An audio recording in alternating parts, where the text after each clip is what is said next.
Hey everyone, welcome back. I am Chris, your NFL writer here at OccupyFantasy.com, here with some NFL DFS picks and tips for the wide receiver position here in Week 8.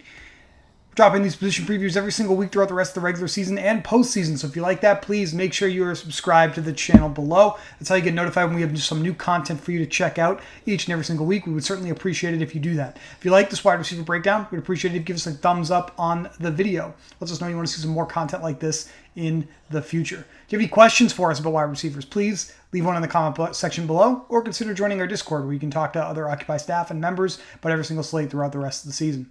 Have not just our favorite wide receivers for the slate here for you, but most importantly, the underperforming wide receivers. We've taken a look at the wide receivers who have gotten a ton of opportunity, targets, air yards throughout their last 3 weeks of play and have not lived up to expectation. Those are the guys we're looking to hammer in tournaments this week especially. Stick around to about the middle of the video. That's when we'll be talking about those guys for you. First wide receiver that we're going to talk about is really the first wide receiver anybody should talk about, and that would be Cooper Kupp. Is this sustainable? Is Cooper Kupp's role just the best thing there is at wide receiver now? Certainly 10 plus targets every single week. 2 touchdowns in 4 separate weeks. That certainly doesn't feel like that out of Cooper Kupp's role. That feels like the least sustainable part of it, frankly. But these targets, as long as they're always there, 10, 11, 12, 13, 10, 12, 13, Cooper Kupp is going to be one of the best plays each and every single week. We see his salary now at $9,000. It's the highest it's been all year, eclipsing even last week's $8,400 total. So I think Cooper Kupp is now a real discussion. He's priced probably appropriately for his role. This is basically 2020 Davante Adams. Cooper Kupp is that player now, the way he's being used by Matthew Stafford in this offense. Highest target share, highest air yard share, 31% of the targets, 35% of the air yards, 10.9 yard average depth of the target. Cooper Kupp is still a phenomenal play. The question is just whether or not we can make it work based off of the salary here. We discovered, and credit to Brian and Moose, who talked about this in the $1 Million Mission video, which is available on the channel, so check that out if you haven't seen it already. The field is playing these popular wide receivers. These guys that are rostered 15% or more of rosters, they're playing these guys heavily, and especially like in the winning lineups is what I'm trying to say. So the chalk wide receivers, if you will, guys like Kupp, if they're in that category again this week, are probably good plays. It's, feels like it's just wrong to not be playing these guys, especially in multi-entry formats this year. Definitely feel like Cooper Kupp is someone you want to be looking at this week, given that role, given a good matchup against the Texans. Other guys back on a main slate finally who could be considered maybe Cooper Kupp with a discount as far as salary goes right now. It's San Francisco 49er wide receiver Divo Samuel. I think a lot of people remember Divo from 2 years ago where he played more games than he did last year, but where he had somewhat of a gadgety role, low average depth of target. That's not Divo anymore. Divo is by far the best weapon in the 49ers passing attack. He's got 31% share of the targets, 33% share of the air yards, and his average depth of target is knocking on about 9 yards. 8.7 yards is the average right now over the last few weeks of play. This is very different than the Divo we saw in years past. No one else that is available to play for the 49ers at wide receiver has a target share over like 9%. So Divo is the guy. Divo's just 7,400 here on DraftKings. Just 7,800 over on FanDuel. Probably going to be one of the more popular plays this week, and so we probably want to find a way to include Divo in our lineups this week. Our number 1 wide receiver this week is actually also one of our underperforming wide receivers this week, and that is Panthers wide receiver DJ Moore. Moore has, you see it right here, 30 targets over the last 3 weeks of play, no touchdowns. Moore has 392 air yards. It's one of the highest totals in the league. Most of the guys around him in the top 10 in air yards have at least 1 touchdown, but many of them have more than that. So it's time for Moore to get more touchdowns, if that makes sense. DJ Moore has a 13-yard average depth of target in that sample, and he's got a pretty decent matchup here against the Falcons as well, so we're certainly interested in him. Jamar Chase. Finally, Jamar Chase's pricing reflects the fact that he is the alpha here for the Bengals. Has a 45% share of Bengals air yards over the last 3 weeks, a healthy 23% target share. There is an underperforming wide receiver from the Bengals on our list this week, but is not Jamar Chase. Jamar Chase is still a phenomenal play, though. Salary is finally reflecting his role, much like Cooper Kupp. He's priced in the mid-sevens here on DraftKings, 8,200 over on FanDuel. Certainly going to be popular and a good matchup for the Bengals against the Jets. So Jamar Chase is definitely worth considering while he's being targeted heavily by Joe Burrow, his old LSU buddy, week in and week out.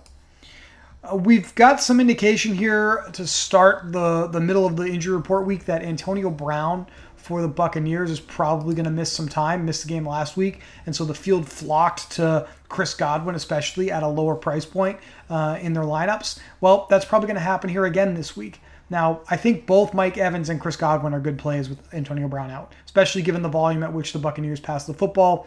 Given the fact that Tom Brady, if you watched our quarterback video, is my favorite quarterback this week, obviously these guys are in the consideration for a game stack environment with the New Orleans Saints. I feel like Brady, double stacks with Evans and Godwin, or maybe even Fournette at running back, are pretty strong plays this week. Mike Evans has a 17% target share, so he sees less targets than Chris Godwin, but he has a 33% share of team air yards over the last 3 weeks. Much higher value, deeper targets, a 15-yard average depth of target for Mike Evans. A lot of touchdown variance going his way. 5 touchdowns in the last 3 games. I mean, he's targeted in the end zone, so that's why he's seeing the touchdowns, but got to understand that sometimes those things don't go his way. Sometimes they go to other players. So you can't necessarily count on the touchdown production with Mike Evans, and he is capable of having these games where he just kind of disappears against the Eagles, where he had just 4 targets in that particular game. So be mindful of that with Evans. The safer play is Chris Godwin. The targets are definitely a little more stable with Chris Godwin, 5+ in each of the last 5 games. He runs more of those routes out of slot positions, so they're a little lower average depth of target. They're safer throws. They're the throws Tom Brady has always loved throughout his career, those slants and in cuts. So Godwin's capable of more than that, but that's largely what his role is right now with Tom Brady. 8.8 yard average depth of target lately. Definitely a great PPR play. Probably going to be one of the more popular wide receivers on the slate once again without Antonio Brown. Obviously, all these guys are priced 6,400 or above on DraftKings. You're going to need some help with some value. I think another team that is going to be pretty popular this week that has a good matchup is the Buffalo Bills. One player you could consider is Emmanuel Sanders, who actually does lead the Bills in air yards over the last 3 weeks. And with Dawson Knox sidelined at tight end for the Bills, you'll probably see, as we saw last week, Cole Beasley's role start to creep back up. So Beasley is pretty affordable this week at 4,900 as a slot wide receiver for Josh Allen. So those are a couple of cheap options that you could look at. The underperforming wide receiver list. I'm going to rename this list potentially in a few seconds. I already talked to you a little bit about DJ Moore. Well, you shouldn't be surprised to see that his buddy, his teammate, Robbie Anderson, is still on the list. Robbie Anderson has killed us over the last 3 weeks. We've talked about Robbie Anderson, feels like every single week here in October. Talking about him again here to wrap up the month of October as we go into a Halloween slate. And we're probably spooked by Robbie Anderson. We probably don't want to play him anymore. But we trust the process. We trust the data. We understand that Robbie Anderson is still a top 2 option in this offense for the Panthers, that he's able to get open on routes, and that's why he's still being targeted very heavily. He's got a 21% target share from Sam Darnold, got a 26% share of the air yards. His average depth of target a little shallower than DJ Moore's, just 9.7 yards. And unlike everybody else on this list, he has at least one touchdown in the last 3 weeks. He's the only one on our list for you that's actually scored a touchdown in the last 3 weeks. So even though it takes him about 12 targets per game to actually do something, on the off chance that Robbie Anderson finally finds some efficiency here and lives up to the role that he is seeing, it should be a good opportunity for him once again against the Falcons. He's going to be a pretty good unpopular, cheap wide receiver for tournament lineups against the Falcons here in Week 8. This quarterback situation for these next couple of guys is rough. We know that. Obviously, Geno Smith with the Seattle Seahawks and Justin Fields with the Bears. They're both struggling. Can't wait to get Russell Wilson back. We'll see what happens there. Seahawks are optimistic that he'll be able to return pretty quickly in Wilson. So that would certainly help lock it out if that happens this Sunday. Lock it with a 20% share of the targets and a 38% share of the air yards for the Seahawks over the last 3 weeks. A 12.6 yard average depth of target, so he's definitely running a mix of those slot position routes over the middle of the field and some deep shots with Geno Smith. So we'll see if he gets targeted a little bit more here. He is obviously negatively correlated with DK Metcalf. This team doesn't pass that often, so when they do pass to one of their top two guys and one of them catches an 84-yard touchdown like DK Metcalf did on Monday Night Football, it's going to negatively affect the upside for Tyler Lockett throughout the rest of the game because that's just one opportunity in this event-based sport that didn't go his way, went the other way.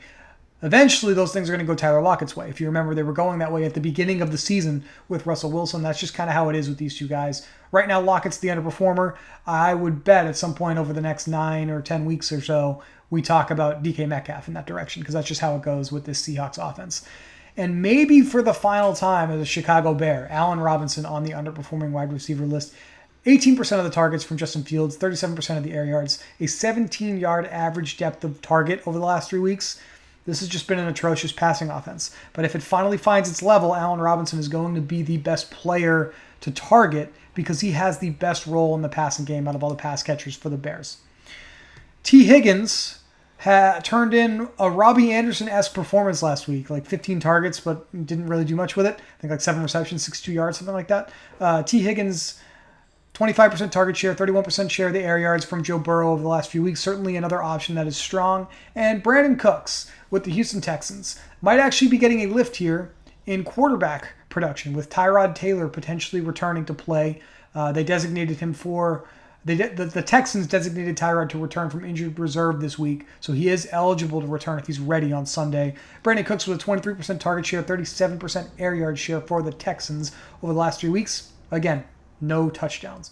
All of these guys fairly affordable in DFS here in Week 8 on FanDuel and DraftKings. Certainly good options for your tournament lineups. That's why we look at the underperforming wide receiver list. These are guys that the field is a little soured on. These are guys that have opportunity. They're not just dart throws with no logic behind them. They're dart throws of guys that have the opportunity and just haven't realized it. Hopefully they do it for us here in Week 8. That is going to do it for this rundown of wide receivers here in Week 8. So hope you guys appreciated that. Our final thoughts will be posted in the daily plug at OccupyFantasy.com by Friday afternoon. That's where we'll give you not just our favorite wide receivers on the slate, not just the underperforming wide receivers on this slate that I just talked about, but obviously our favorite players at the other positions, our favorite contests that we think you should be targeting based off the amount of dollars you have to deploy, and most importantly, we'll give you the tips that you need to construct your lineups appropriately for either low or high-risk contests using the best plays on the slate. That's the most important part of the daily plug. You certainly don't want to miss that. Once again, appreciate it if you would consider subscribing to the channel. That's how you get notified when we have new content like this for you each and every single week. Give us a thumbs up on the video if you like this content here. We would certainly appreciate that as well. If you have any further questions, you can leave one in the comment section below. We'll be happy to answer you there, or you consider joining our Discord where you can talk to us basically any time throughout the day, and you'll get an answer from a staff member or another member of the Occupy Fantasy community on what's going on in the NFL and some of the other sports. That's something that you're into.